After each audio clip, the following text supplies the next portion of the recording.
What's good, people? It's about that time to randomly relate, reverse rants, no hate. So we got some boxing coming up.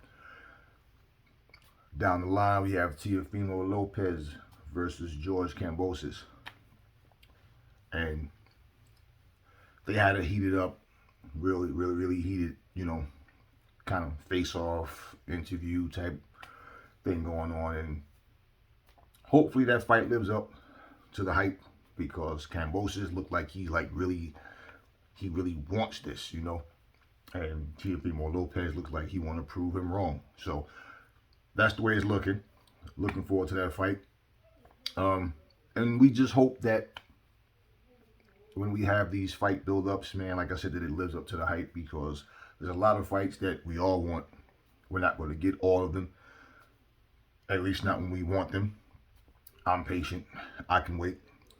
Got to give Eddie Hearn his props, man. Eddie Hearn is on a goddamn job. He is diligently working around the clock, making fights happen and trying to make fights happen. So, I mean, we heard last week, well, this past week, Team Fury says we're giving, Team AJ 2 days to make this happen. So it shows you who the workhorses are. It shows you who's actually trying to make this happen. Hopefully, like I said, man, we get the kick our feet up, watch some good boxing. Now, we have Jake Paul versus Ben Askren. All right. So, we have Daniel Dubois, his first fight since, fighting Joe Joyce. He's fighting a guy that lost to Kubrat Pulev. He lost to Gerald Miller. Okay,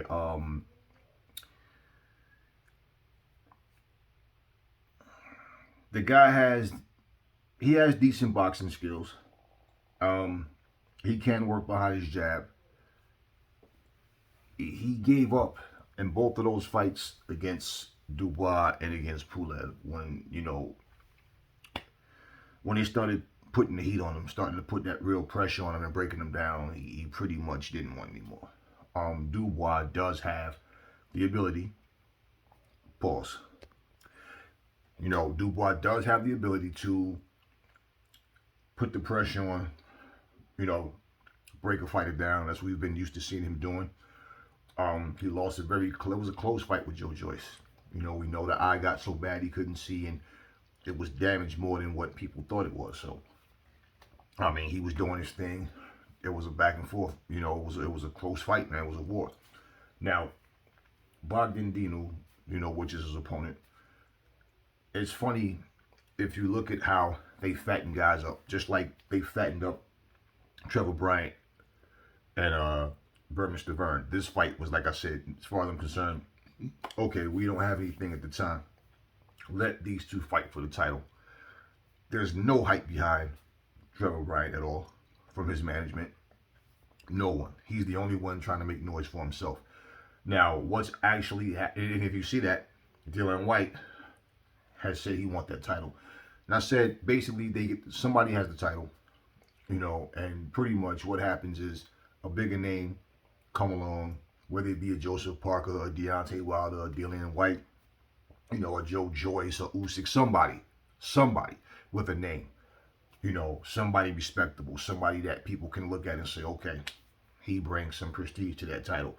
Well, if you look at it, BOGDAN, I think he was ranked, he was in the top 10, but he was around number 9 or 8 or something like that. He was ranked down, towards the bottom of the top 10. Without fighting anyone, he went up to like number 4, number 6, number 4, something like that, without fighting. I did a video about the rankings in WBA, heavyweight rankings and all of that a couple of months ago. And fighters, without fighting, they just get elevated. And it's funny because even though Dubois is coming off of a loss, this is for the WBA interim championship. So it's a fight to me designed that, look, Dubois is up and coming, had a bump in the road. Okay, how do we get him back? Not only are we going to bring him back and fight against someone that we pumped up to number 4, but it's going to be for a title. So not only if he wins is that a plus for him, but he wins a title. Now, in all honesty, if Dubois is back in form and let's say even, added more to his game, he should pretty much, you never can say how soon or how late because, you never know. All you have to do is land a right shot. But he should knock this guy out. Bogdan Dino should go. Dino should go to sleep. He should be dreaming about something somewhere within this fight. He should be in La La Land. Z's coming out of his mouth. If Dubois struggles with him, it shows that he just needs more work. Now you could have a situation where Bogdan Dino just happens to be motivated and just ready that night. I mean, things happen. At the same time, Dino shouldn't really, even if it's a chess match in the beginning, eventually Dubois should break this guy down and knock him out. He should. He should. We'll see. Now, going on to Demetrius Andrade and Liam Smith. Should be another good fight.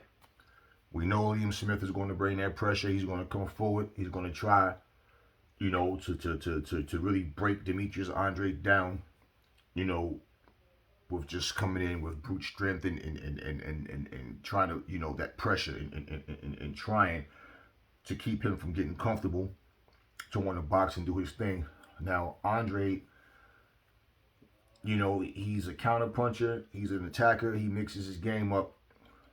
And pretty much, I think we know what to expect out of both fighters. Who can impose their will the best? We know tactically Andrade is the better boxer. Liam Smith is just, like I said, he's going to bring that pressure. He's going to come, like a bull. He's going to come in and try to break Andrade down. And we're going to see what happens. I mean, like he said he wants to smash Andrade's face in, and we'll see what happens. I'm not big on the talk. I don't really care too much about what fighters say. It's about what you do in the ring. This is a good fight for both guys, and this is necessary. And I can tell you, Andrade has been a guy who we've been wanting to see him against the Charlos. We've been wanting to see him against Triple G's. We've been wanting to see Charlo against Triple G. I'm not going to go that far, okay, because people are already talking about, Triple G or fighting Charlo or fighting Canelo. Or Canelo has Billy Joe Saunders. We didn't even get this fight yet, okay? We will see what happens. And back to my point is, if he wins this fight, Andrade against Liam Smith, and wins it convincingly, you never can say because of that, oh, he's definitely gonna get Triple G, or he's definitely gonna get this guy, that guy. Y'all know how I feel about Triple G fighting right now at this stage against another top guy. I mean, it is what it is. But Andrade, we don't know where he goes from here. But this is a good fight. And however it goes, if he wins and he looks good winning, beautiful. If he wins and barely pulls it off, still, because Liam Smith is a tough guy. If Liam Smith wins, what's next for him?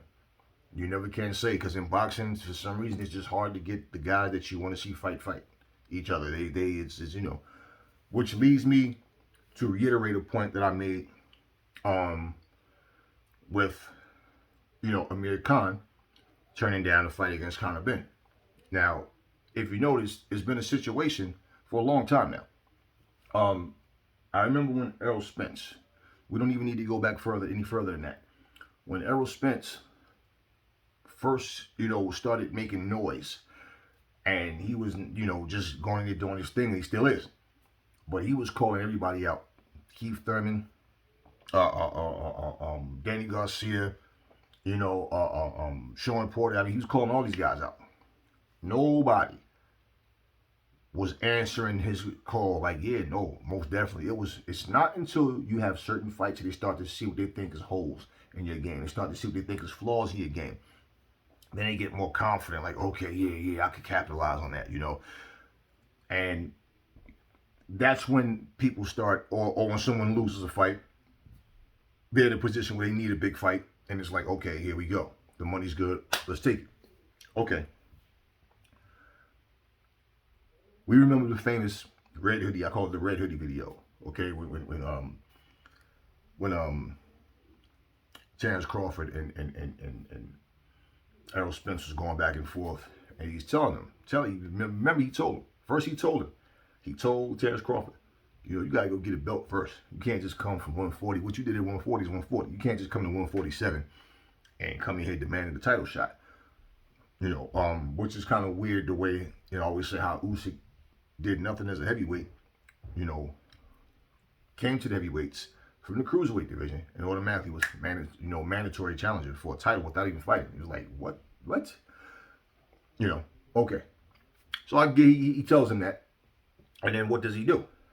He goes out, he gets a title, and then we know that Errol Spence told him, you know, Sean Porter got a belt too. Why not take the easy route and fight him and just get an easy win, get an easy belt, right? We already know that. But the point is, he made a hypocrite out of himself and put his foot in his mouth, okay? And basically, you start to see other fighters do the same thing. You know, Keith Thurman was talking about he has, you know, you got to prove something, you know, go get a title. They all say the same thing, go get a title first. Go get a title first. They go get a title, and it's another excuse why they don't fight the person. Now, in Amir Khan's situation, first off, Amir Khan is saying, Conor Ben, maybe he go win some titles first or something, as if he's not good enough. You have fighters that you train with, and you'll tell the public that this fighter, he's going to be next world champion. This guy's ready. No different for a guy that is a possible opponent for you. Here's the reality. Amir Khan is not what he used to be, and even at his best, Conor Ben still might have knocked him out because Amir Khan can't take a punch. Conor Ben has fast hands, explosiveness, the type of style that's all wrong for Amir Khan. I don't care how good Amir Khan was or whatever, he was a good fighter. Okay, look, when Amir Khan didn't get Floyd, it's funny, people always say, oh, Floyd never fought him. Well, Pacquiao never fought him either. And those are the two biggest fights that he could have had in his career. And I think both of them knocked Amir Khan out. Pacquiao probably does it faster. Floyd breaks him down, catches him with something, you know, because Floyd has a habit of letting you off the hook and just toy with you and embarrass you all night. But I believe they both get him out of there. Now, that's neither here nor there, and it's not important. But Amir Khan has lost to lesser fighters. Remember when Floyd fought Andre Berto? I looked at both of them like this. Andre Berto, former 3-time world champion. Amir Khan, former 3-time world champion. Andre Berto at the time, 3 losses. Amir Khan, 3 losses. Did it really matter which one that Floyd fought? Because I think the outcome is the same. Floyd wins. Okay. Amir Khan, the only difference with Amir Khan and Berto was he was more popular than Andre Berto overall. That's about it. But as far as him beating Floyd or Pacquiao, man, stop it. Okay. Now, for Amir Khan to have that taste in his mouth of being rejected by Floyd, being rejected by Pacquiao, he's doing the same thing that Conor Ben right now. You can't tell me that you don't look at Conor Ben and realize this guy's ferocious. He's a real deal. He's a challenge. So, for Amir Khan to call out Kell Brook, if Amir Khan has any plans on becoming world champion again, beating Kell Brook is not going to do it for you. We all know Kell Brook is behind, his better days are behind him. It's like Roy Jones and Bernard Hopkins. Now, they fought when they were young. The second fight, nobody cared about, to be honest with you. I mean, it counts for something, but in terms of relevancy, no, it doesn't. Now, if you're going to look at it like, no, look at it this way. Imagine if Roy and Bernard, the first time they fought was the second time, okay? When they were up in their 40s and both guys were not the same. Imagine if that was the first time they fought. It would have even mattered less because it's like when you guys were young in your primes, this is when you guys should have fought. Okay, when they fought then, Roy won. And he beat him with one, and hurt his hand, beat him with pretty much with one hand.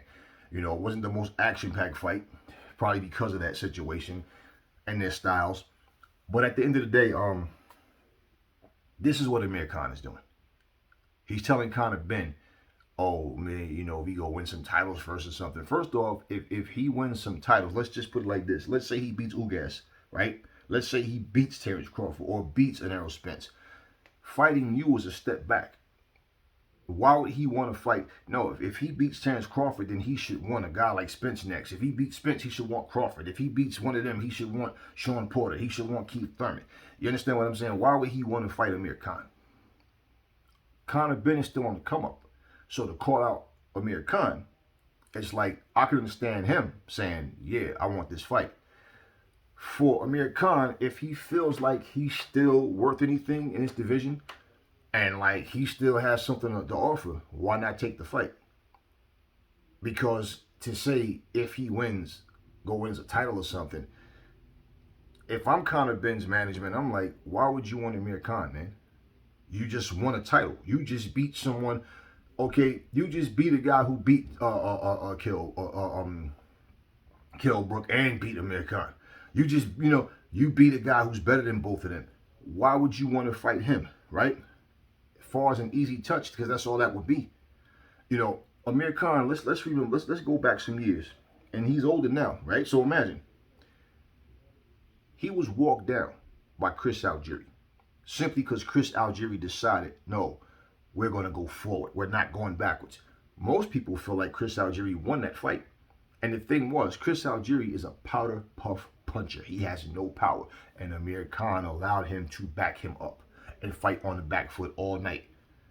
Why are you going backwards? So you see, when people talk about his hand speed, timing, okay, nullifies speed. And when Amir Khan throws those shots, Amir Khan's more effective when it's a tactical match and he's faster than you and you're flat foot.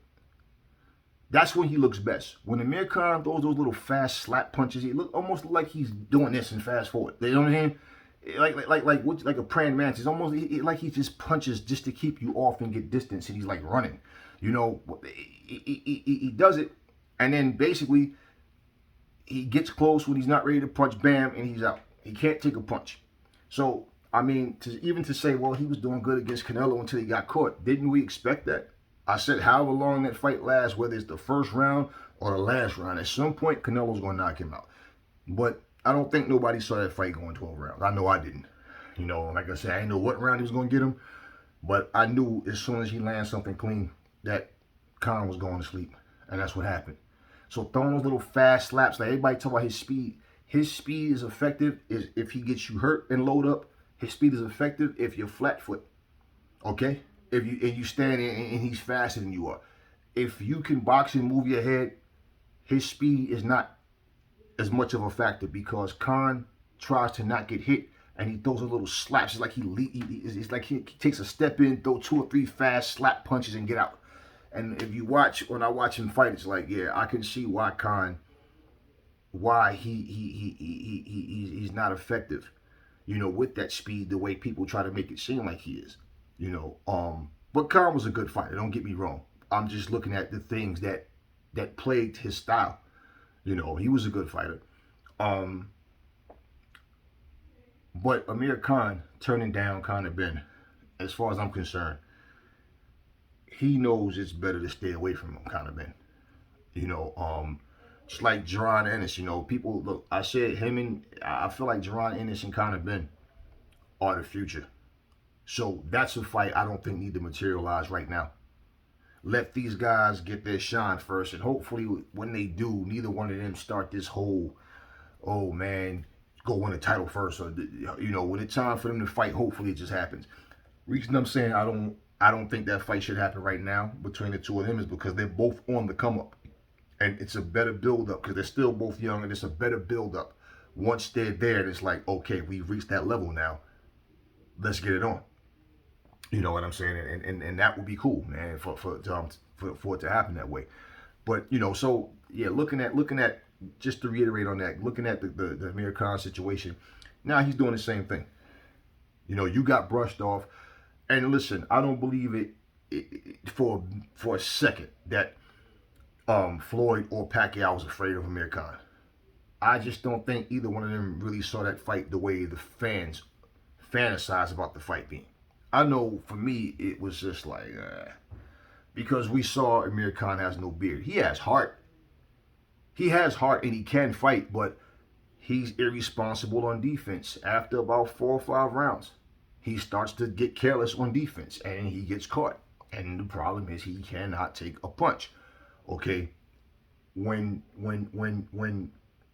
you fight a guy like Chris Algieri, you saw what Pacquiao did to him. Okay, when you fight a guy like Chris Algieri who tries to be aggressive when he has no power, you walk through him. Okay, how many times have you heard trainers say to a fighter, "Is his punches hurting you?" Nah, man, he can't. Well, walk him down. Stop backing up. Stop running from this guy. Stop. You got to go get him. He can't hurt you. Go get him. Just what you saw Sean Porter do to Paulie Malignaggi. That's what you do to a guy that can't punch. You can't punch. I'm going to go through you like a hot machete through butter. Fuck a butter knife. I'm going to slice you. I'm going straight through you, man. It's like, if you, what am I backing up and dipping? No, first off, I'm not going to let you stand there and tap, tap, tap on my face, my body, nothing, whatever. No, you want to show the boxing skills, but at the same time, I'm going to go through you. I'm going to break you down. That's how you do a guy who can't punch. You don't, get on the back foot. So for him to fight Chris Algieri that way, and he's older now, do you think that him fighting Conor Ben, all of a sudden he's going to turn the clock back and he's going to be super fast on his feet and his hands are super fast and Conor Ben just can't figure him out? No, I think Conor Ben knocks him out. So I really think it's best he doesn't make a lot of noise and talk, because in all honesty, we can all really simply say, Khan, when you called out Floyd and was calling out Pacquiao, let's remember, Khan didn't even have a title when he was calling these guys out. Khan wasn't champion. Khan was, when he was making a whole lot of noise, he wasn't champion anymore. You're going off what you did in the past. Even when he beat Zab Judah, Zab Judah wasn't even the same guy.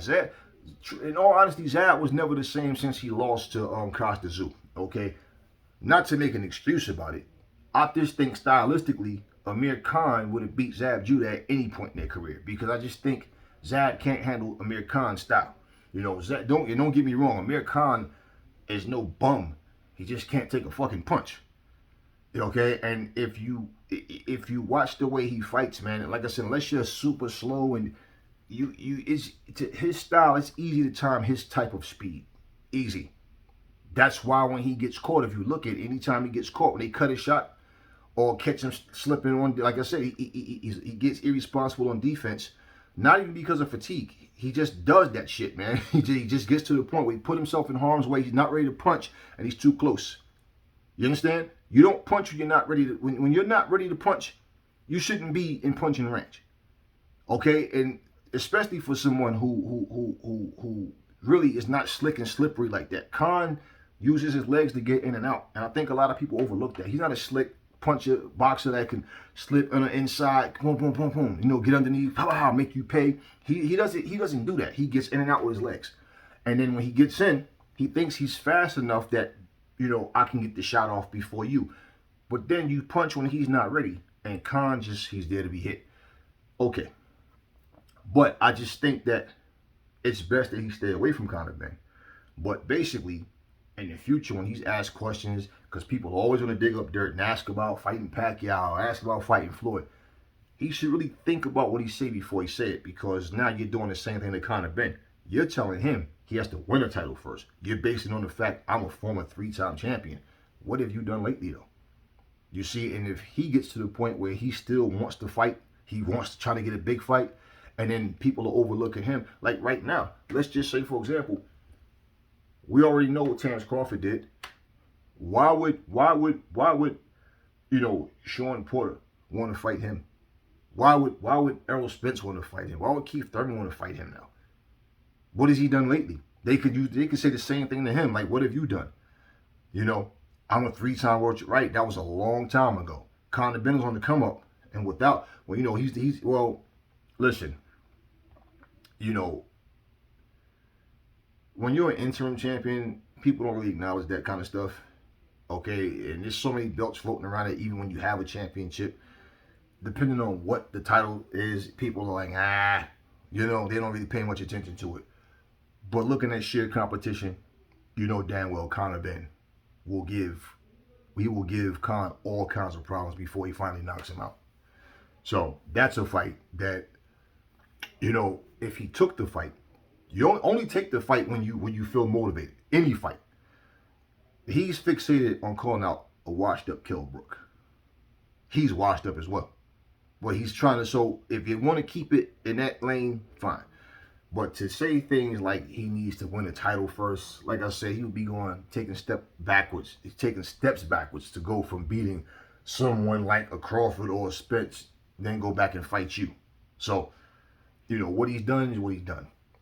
At some point, they're all gonna have to hang it up. And Amir Khan, I don't see him being effective in the future with elite fighters. He's not now. So I don't see him changing anything around. But, at some point, like I said, the longer you stick around and you're trying to get a big fight, you're going to need somebody. And they're going to do the same thing to Khan. What have you done lately, Khan? Unless they feel like, you know what, that's an easy win. Let me go in here and knock this guy out, get that bag, and go forward. Now, on to something else. Let's reiterate on this, because I spoke about this a little bit. And I want to see Claressa Shields versus Savannah Marshall. I want to see that fight. And, when we give our opinions, let me say this, okay? Because I don't go into arguing with people and debating back and forth. I think Savannah Marshall is a good fighter, okay? I think Claressa Shields is a good fighter. Right now, Claressa Shields is sharp, man. She is super sharp. And basically, that's all we're doing is giving our opinions. What happens once that bell rings? A lot of times you're surprised.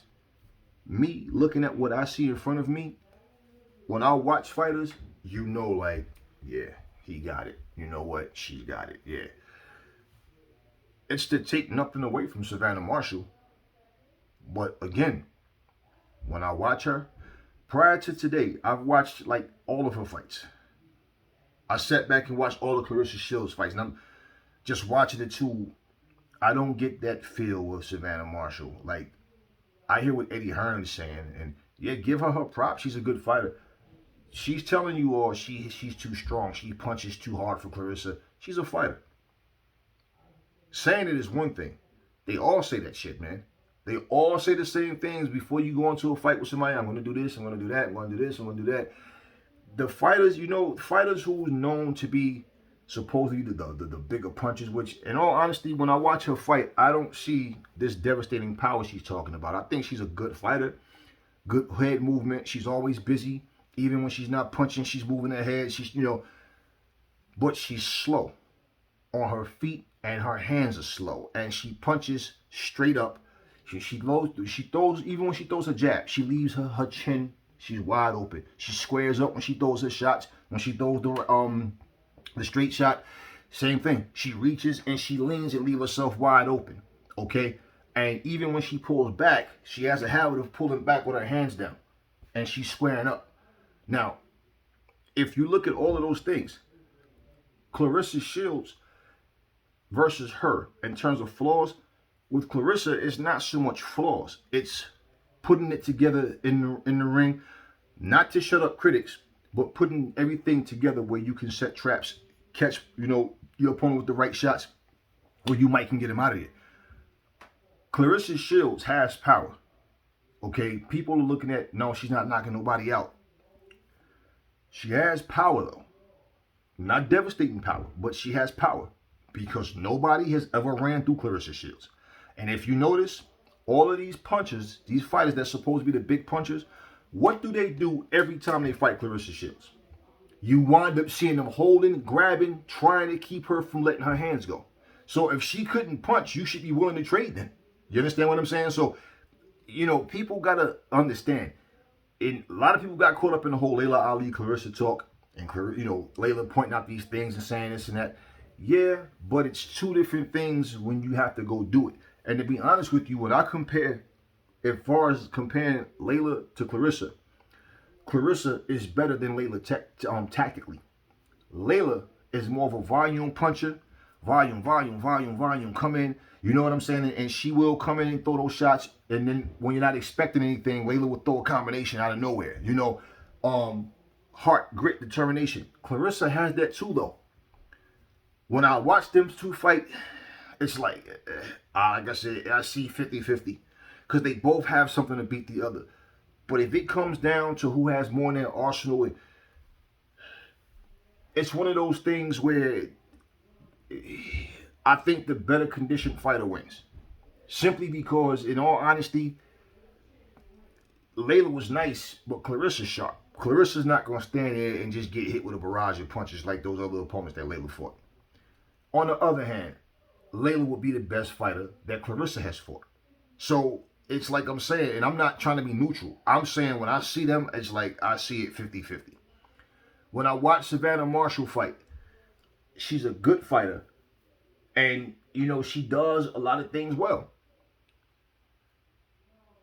The things that she do, though, with her lack of speed and leaving herself open. You see a guy like Roy Jones, Ali, Ray Robinson in their primes, they could make mistakes and get away with it because they were so fast and their reflexes was, you know, they could do something that you're not supposed to do this and get away with it because.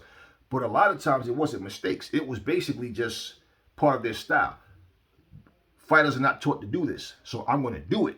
And with my reflexes, my speed, my counter-punching ability, I'm going to make you reach and lean, and I'm going to tag you. And this is what they would do.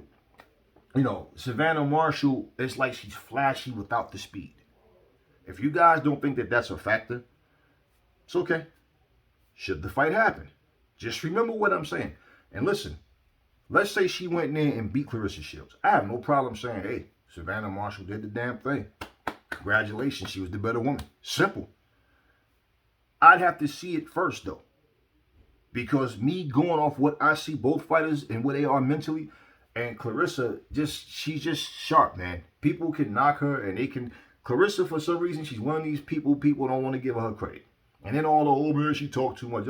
Listen, what fucking fighter? Most of them talk way too much. Most of them listen to Tiofemo Lopez. Listen to the things that comes out of his mouth. And it's big deal. You know, it's just, you know. It's one of these things with her. They always want to tell you what somebody else's accolades are. And I say, okay, now compare what that person did to what Claressa did. Don't you sound stupid? Like if you're going to say Claressa's not fighting anybody, then who the hell is Savannah Marshall fighting? That on her resume that, oh, look, the girl she just fought, man, the woman she just fought didn't fight in a year and a damn, almost 2 years. She was supposed to beat this woman like she did. This woman is like this short. Right? Savannah was able to, you know, use the long shot, keep it long, keep on the outside. The woman had no answers for nothing. I mean, why make that comparison like that woman is anything close to Claressa Shields? This is what I'm saying. So for me, I'm not going by what anyone says. I'm not influenced by what anyone says. I'm looking at when I compare these two fighters, this is what I see. And if they do fight, I'm putting money on that. So, yeah. Look. Let me tell you something about strong fighters, okay? People that are said to be strong, the stronger fighter. We saw Julio Cesar Chavez. How many fights he had when he fought Pernell? Like 80, he's like 89-0 or something like that. All I heard was Pernell is not going to be strong enough. He's not going to be able to play with Chavez. Chavez is too strong, too serious. He's a bull. He's going to run through Pernell. Pernell's going to have all kinds of problems. You see what happens when you understand the sweet science still, when you are a tactician and people don't want to give you your props. We know that fight wasn't a draw. There was nowhere close to being a draw. That fight wasn't close at all. Pernell put it on Chavez. And we all know that. But they call it a draw. Okay? We see Duran when Sugar Ray decided to fight him the wrong way in the first fight, right? But what happens when he got back to, no, let me do what I do? It wasn't even close. And of course, the third fight should have never happened. But anyway, I mean, Sonny Liston was supposed to run through Muhammad Ali. George Foreman was supposed to run through Muhammad Ali. Now, we know with Frazier, Ali was off for 3.5 years. Came back, only fought Jerry Quarry. He needed to get his conditioning up before he got back in there with Joe. And Ali wasn't the same fighter when he came back. He was still a great fighter, but he lost a lot. His speed, his reflexes, nothing was like it was before. And the thing with Ali was the 3.5 years that he was off, he wasn't even training. So, you know, but I mean, basically what I mean when you talk about strong fighters, okay? Um, we're not talking about Tyson versus Michael Spinks, okay? Now we talking about that's how you run through someone that doesn't have power, yeah. But when you're talking about two great fighters, okay, two good fighters, they're tactically different, but they're both solid fighters. The tactician normally can pull it off and win. More than likely, they normally win, simply because they're not gonna get hit with the shots that all the shots that you ooh. Those are the shots that they won't allow to land on them. Maybe if they get tired, they can take them to deep waters and that person is better conditioned or something to that effect. Maybe. But at the same time, Clarissa Shields, her gas tank is not short. Clarissa Shields can go the distance. Clarissa Shields is used to that. She's used to not knocking people out. She's used to having to be better and just dominate fights. We just saw Devin Haney dominate Eureka's Gamboa, and people just, he can't punch. They overlooked the performance. He completely outclassed him. Didn't let him win one round. Now this guy Colbert is about to fight him, Gamboa. He's on the come up. So it's like Gamboa is kind of like the Derek Chisora of that division. Because now, okay, let's see how you look against this guy now. Look, y'all. It's one of these things where, like I said, and my job is not to try to change people's opinions. I just give you something to look at, because what I do differently from most people is I look at it as an observer. You guys, most of y'all, okay, most of the people, they look at it as a fan. Oh, yeah, we're from the same country. Yeah, yeah. Oh, we're from the same city. Yeah, yeah. We're from the same state. Yeah, yeah. We're the same skin color. Yeah, yeah. No, for me, I'm just an observer. And I'm looking at, you know what? I don't see this person the way other people are saying. And when you get so hyped up and you're breathing the colors of your flag, right? All happens is, you're cheering for someone just because of that. And you're overlooking, logic and reason. And then when the outcome happens that what you thought was going to happen, what you didn't think was going to happen, it turns to bitterness a lot of times. Now you want to see somebody beat that person because they beat the person you like. You can't just say, hey, the better fighter won. So I don't get in my feelings or emotions about any of that type of stuff. Now, let's go back and look at this. Okay. When you compare accolades, right? What someone did back in the day, it doesn't matter. Jorge Gonzalez, he beat Lennox Lewis and Riddick Bowe in the amateurs. What happened when he got to the pros? He couldn't touch him. When you see fighters elevate, we see, look, Dillian White beat AJ in the amateurs, right? Look what happened in the pros. And, for me, looking at AJ and Dillian White, I feel like AJ is much more improved than Dillian White is. Dillian White still, the things that like I said, the things I see in his style, he's a good fighter, don't get me wrong. But when you see that a person make the same bad judgment calls in the ring, you see something a part of their style that somebody's going to be able to exploit. It is what it is, man. It has nothing to do with, it's just like for me, for example, I told you guys this before. In American football, okay, I look at the Oakland Raiders. That's the team I always liked. And people will sit here and, oh, yeah, we're going to do it this year. The Raiders. Nah, bro. What you mean? You like the Raiders, right? Yeah, but I also have some common sense. The Raiders don't have what it takes to get it done this year. Quarterback is not good enough. No star running back. Whatever the case may be. I could sit there and go, yeah, that's right, black and silver, baby. Raiders forever. Yeah. What am I doing? Trying to keep hope alive? No. If I felt that, hey, the Raiders got a legitimate chance of getting in now. They got the right pieces. They still got to go and execute, right? But I'm just, like I said, I'm an observer. I'm not a fan. But no matter who I like, who I want to win, I'm always going to look at reason and logic. I'm not going to look at it with, well, I hope that person went to the point where I'm being delusional. Which, by the way, guys, funny thing, I'm not even going to, you know that people are still having debates and conversations about Glovegate right now. We got AJ versus Fury supposedly happening, and people are still talking about Glovegate. We need for boxing to go forward. that just go to show you, we know that Wilder hasn't gotten over the loss, but his fans definitely haven't either. So boxing needs to push forward, y'all. Enough said. Catch y'all on the next video.